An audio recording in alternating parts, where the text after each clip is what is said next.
캘리그라피 작가 김희영입니다. 저는 주로 제가 찍은 사진 위에 글씨를 올리는 작업을 하고 있습니다. 이 강의에서는 아주 쉬운 방법으로 캘리그라피에 대해 알려드릴 예정입니다. 도구의 소개부터 단어, 문장까지 모두 다루고 있으며 마지막에는 학생 여러분들만의 작품도 만드실 수 있습니다. 영상을 그냥 쭉 보시는 것보다 중간중간 멈추어가며 보시는 것을 권장합니다.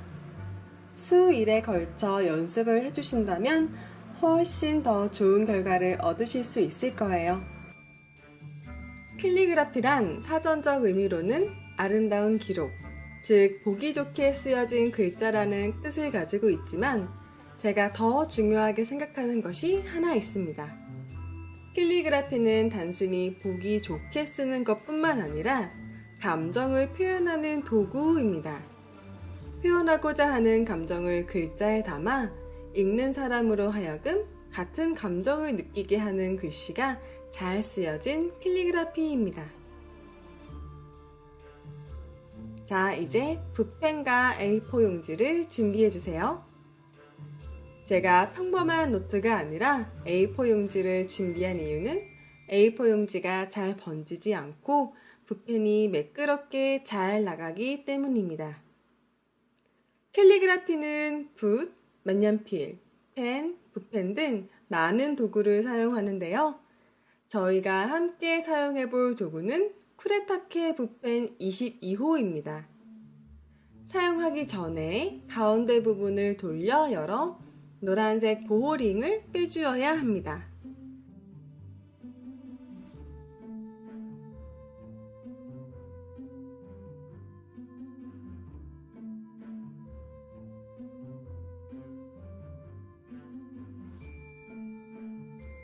다시 잠가준 후 여기 각진 부분을 누르면 잉크가 나옵니다.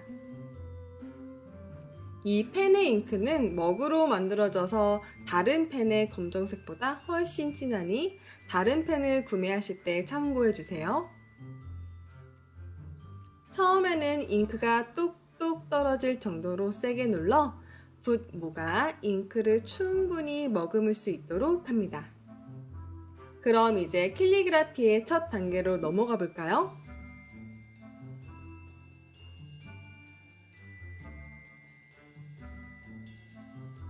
캘리그라피의 가장 기초가 되는 것은 바로 선 연습입니다. 이 부분을 가볍게 생각해서 건너뛰는 분들이 가끔 계시는데 절대 그러시면 안 됩니다. 선 연습이 잘 되어 있어야 글씨도 잘 쓸 수 있어요. 모든 선에는 단계가 있습니다. 방향 설정, 굵기 설정, 속도 설정, 그리고 마무리, 이 네 가지입니다. 붓펜을 원하는 방향으로 누르고 원하는 굵기가 되면 멈춥니다. 빠르게 그으면 거친 선이, 천천히 그으면 깔끔한 선이 나옵니다. 저희는 천천히 그으며 선을 익혀볼 거예요. 먼저 같은 굵기의 가로선을 그어볼 거예요. 평소 연필이나 펜을 잡듯이 붓펜을 잡고 앞서 배운 것처럼 방향을 설정한 뒤 원하는 굵기에서 멈추고 천천히 긋습니다. 붓을 그냥 떼면 이렇게 보기 싫은 붓자국이 남아요. 이 부분을 커버해주는 것까지가 가로선의 과정입니다. 마무리는 붓을 종이에서 충분히 들어 붓의 끝만으로 거친 부분을 가려줍니다. 선이 이런 식으로 그어지는 분들이 있을 거예요. 선을 그을 때 누르는 힘이 처음에 누르는 힘보다 약해서 그렇습니다. 처음에 준 힘을 그대로 유지하며 선을 그어주어야 깔끔한 모양으로 그을 수 있어요. 세로선도 같은 방법이에요. 아래쪽으로 방향을 설정하고 원하는 굵기에서 멈추고 천천히 마무리는 붓을 충분히 들어 거친 부분을 가려줘요.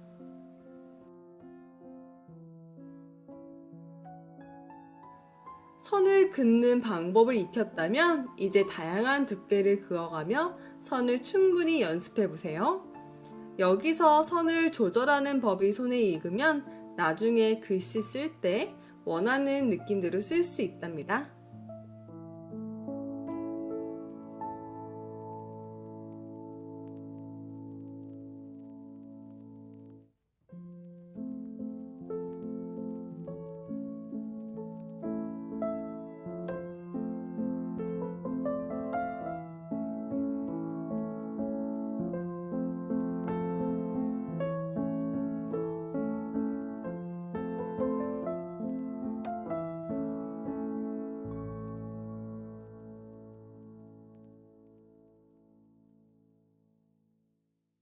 직선에 익숙해졌다면 이제 그 직선들을 자연스럽게 잇는 방법을 배워야 합니다.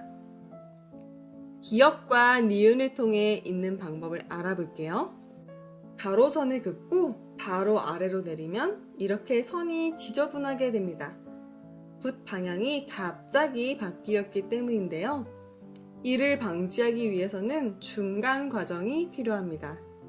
아주 살짝만 대각선으로 진행하는 건데 실제로 대각선 방향의 선을 긋는다기보다 붓의 방향을 바꾸어 준다는 느낌으로 진행합니다.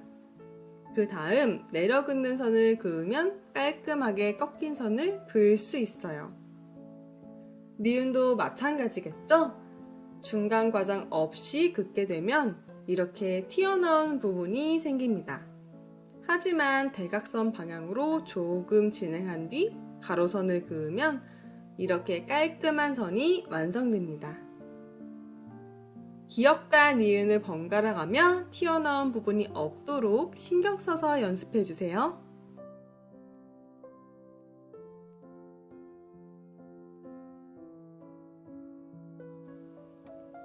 이번에는 곡선을 연습해 볼 거예요. 이렇게 세 가지를 연습해 볼 예정입니다. 기역과 니은 모양을 곡선으로 그어줘야 하는데 이번에는 점점 가늘어져서 끝이 뾰족해지도록 해주셔야 합니다. 펜을 누르는 힘을 조절해 가며 서서히 가늘어지도록 해줍니다. 갑자기 가늘어지지 않도록 신경을 써주세요.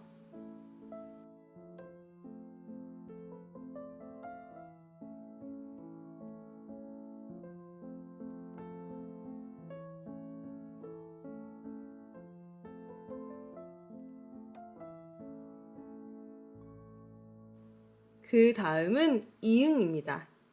이응은 올라가는 선이 어려워요. 빠르지 않고 천천히 힘을 조절해 가며 이응이 뭉개지지 않도록 연습해 보세요. 선 연습은 전부 천천히 해주셔야 합니다.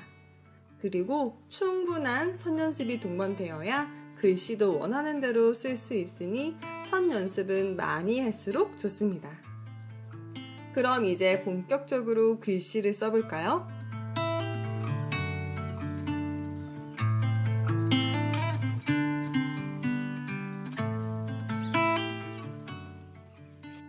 꽃이라는 단어를 살펴볼까요? 그 다음 같은 모양의 꽃에 두께 변화를 줘볼게요. 그 다음 길이 변화도 함께 적용해 봅니다. 세 단어에 틀을 입혀볼게요. 첫 번째와 두 번째는 네모난 틀에 딱 갇혀 있지만 마지막 단어는 틀을 벗어나 있습니다. 초보자분들은 네모난 틀 안에 글씨를 가둬놓는 습관이 많더라고요. 이게 틀렸다기보단 모든 글자를 가둬놓고 쓰면 너무 단조롭고 글자들이 조화로워지지 않습니다. 이번에는 다를 단계별로 살펴볼까요? 이번에는 곡선을 많이 이용해서 써봤습니다.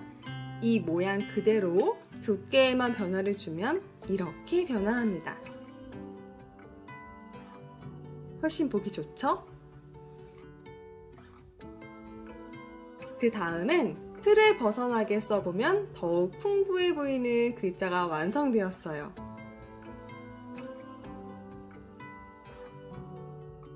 두 글자 이상의 단어를 쓸 때에는 글자 간의 조화를 생각해야 합니다. 글자들이 따로 떨어져 있지 않고 잘 끼워져서 한 덩어리로 보여야 합니다. 달빛이라는 단어를 끼워 쓰지 않은 것과 끼워 쓴 것을 보면 차이점을 느낄 수 있습니다. 끼워쓰기는 뒤에 올 글자를 생각하며 공간을 만들어주고 앞 글자의 빈 공간에 뒤에 글자에 획을 끼워 넣는 것입니다.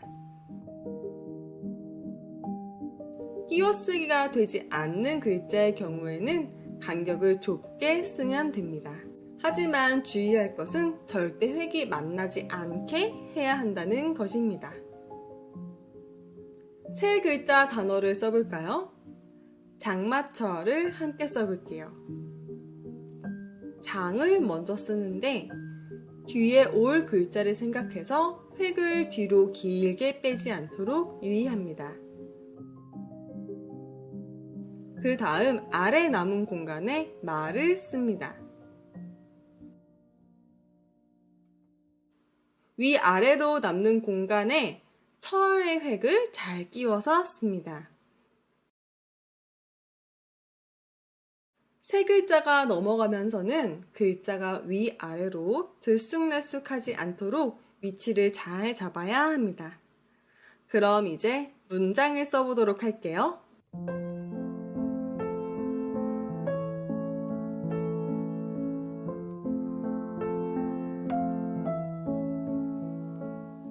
문장을 쓸 때에는 중요한 부분을 미리 체크해야 합니다. 사랑합니다 라는 문장을 살펴볼게요. 가장 중요한 단어인 사랑이 크게 써져 있고 나머지는 작게 써져 있습니다. 차이가 너무 크면 조화롭지 않으니 살짝만 크게 썼습니다. 그리고 한 덩어리처럼 보이기 위해 글자들을 잘 끼워서 써주었어요. 그 다음 위아래로 들쑥날쑥 하지 않도록 중심을 한 줄에 맞추어 썼습니다. 문장을 쓸 땐 중요한 부분 체크, 끼워쓰기, 중심 맞추기 세 가지를 기억하셔야 합니다. 그럼 이 세 가지를 적용해서 함께 문장을 써볼까요? 저희가 함께 써볼 문장은 바람이 부는 날입니다. 우리는 초보이기 때문에 띄어쓰기 없이 쓸 거예요. 저는 바람을 중요한 부분으로 체크해 둘 거예요. 하지만 나머지를 모두 다 같은 크기로 쓰면 너무 지루하니까요. 살짝 크기 변화를 줄 예정입니다.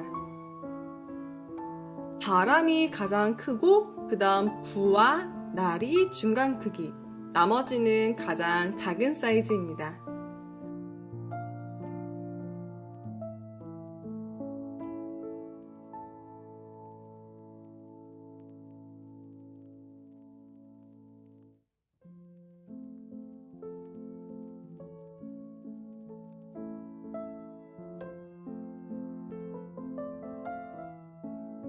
그리고 좌우로 잘 끼워서 한 덩어리처럼 보이게 했어요. 마지막으로 들쑥날쑥하지 않게 중심을 잘 맞추었습니다.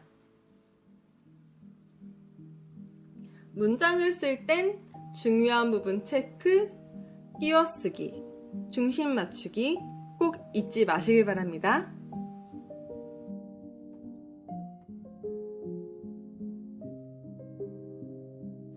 두 줄 이상의 문장을 쓸 때에는 위아래 끼워쓰기를 해야 합니다. 윗줄 아랫부분에 남는 공간에 다음 줄에 글자들을 끼워 넣어 주어야 합니다. 한 덩어리처럼 보이기 위해서입니다. 물론 앞에서 배운 세 가지도 똑같이 적용되었어요. 중요한 부분 체크, 끼워쓰기, 중심 맞추기. 여기에 위아래 줄 사이를 끼워 쓰는 것을 더해주면 두 줄 이상의 문장도 수월하게 쓸 수 있어요. 이번에는 세 줄 문장을 함께 써볼까요?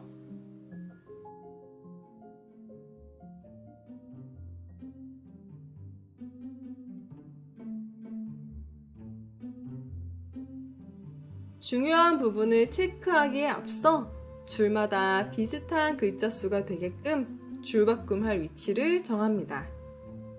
그 다음 중요한 부분을 체크하고 중심을 맞추어가며 잘 끼워서 씁니다.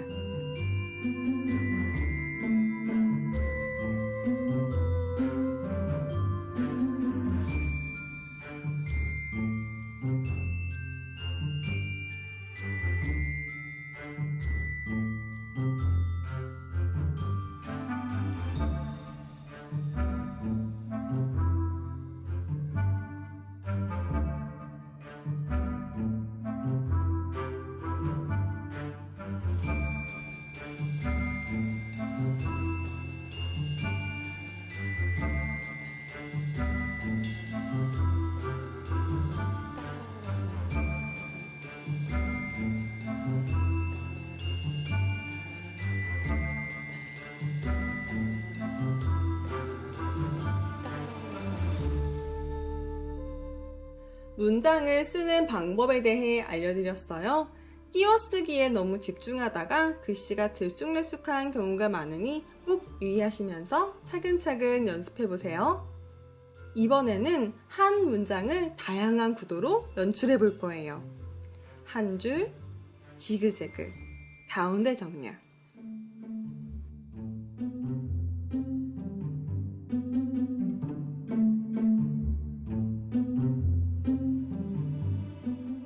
그럼 함께 여러 구도로 써볼까요?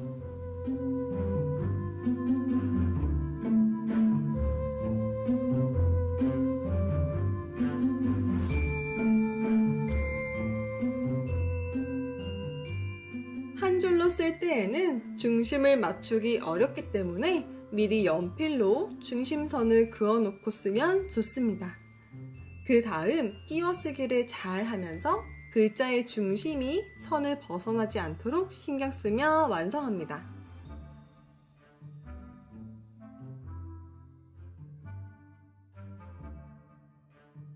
크기도 다양하게, 끼워쓰기도 신경 쓰면서, 그리고 들쑥날쑥하지 않게 중심을 잘 맞추었습니다.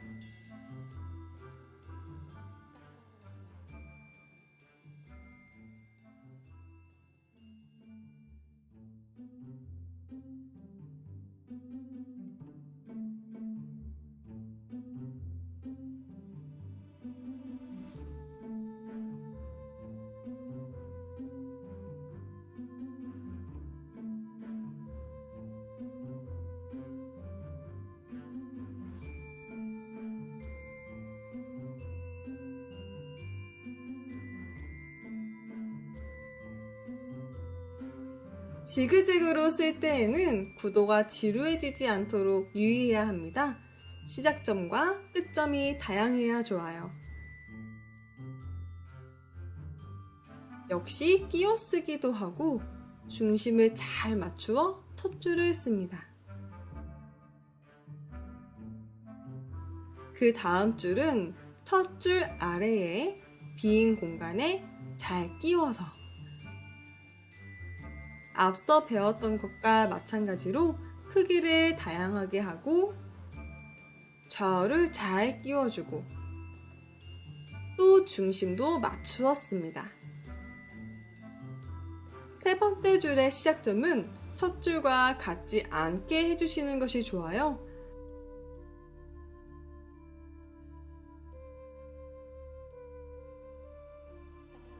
끝점도 모두 다른 위치에 있는 게 좋습니다. 시작점과 끝점이 다양해야 좋아요. 가운데 정렬은 말 그대로 좌우 대칭으로 써주는 구도를 말합니다. 살짝 지루한 감은 있지만 안정감을 원할 때 쓰기 좋은 구도예요.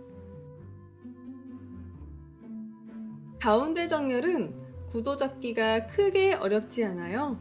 위아래 끼워 쓰기에 유의하며 써줍니다.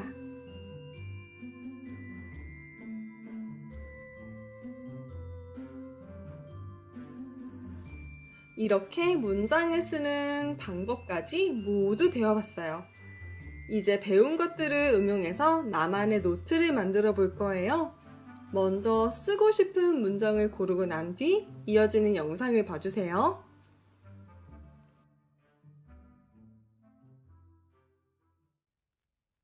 노트를 만들기 위해 몇 가지 준비물이 필요합니다. 노트, 연필, 붓펜, 연습지, 그리고 가위입니다. 먼저 연습지에 연필로 스케치를 해볼 거예요. 배운 내용을 토대로 원하는 구도를 스케치합니다.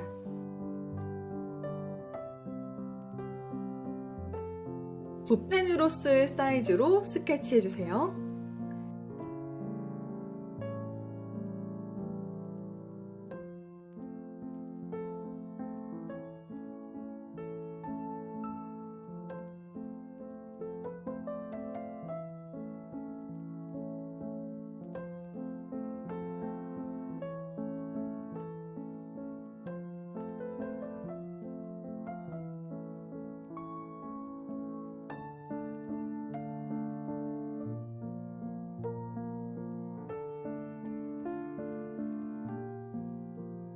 스케치가 다 되었으면 스케치 위에 직접 붓펜으로 씁니다.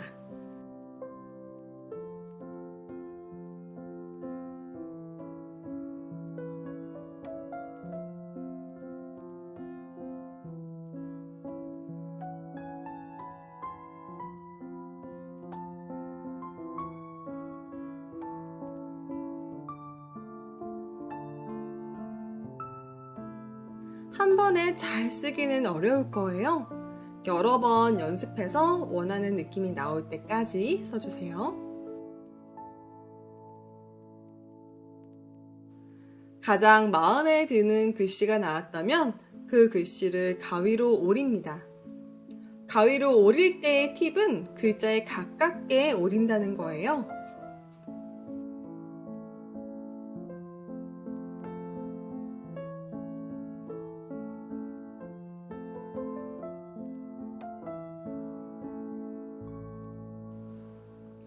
다 오려낸 글자를 노트 위에 대보면서 위치를 잡습니다.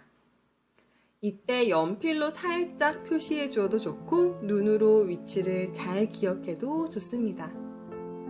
글씨의 시작점에 붓펜을 가져다 댄 뒤 다른 한 손으로 종이를 바로 위쪽으로 옮기고 연습한 것과 최대한 비슷하게 써서 노트를 완성합니다.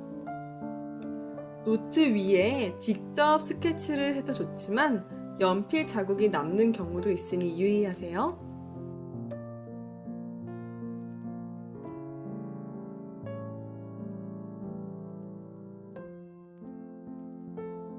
노트 위에 직접 스케치를 하셨다면 꼭 잉크가 모두 마른 뒤 지우개질을 하셔야 합니다.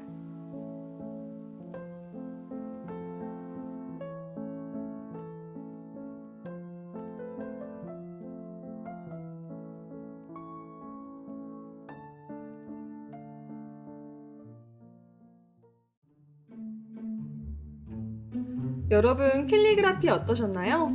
생각보다 어려우셨을 거예요. 글씨를 쓰는 일이 이렇게 복잡했었나 싶죠? 생각보다 쉽지 않은 과정인 만큼 연습을 많이 해주셔야 원하는 글씨를 쓸 수 있을 거예요. 글씨뿐만 아니라 선 연습도 꾸준하게 해주시면 더 좋습니다. 캘리그라피에 대해 더 알고 싶으신 분들은 제 인스타그램 계정으로 오시면 다양한 온라인 강의를 접하실 수 있습니다. 캘리그라피가 여러분들과 오래 함께 할 수 있는 취미가 되길 바랍니다. 강의 들으시느라 수고 많으셨어요. 감사합니다. 김희영이었습니다.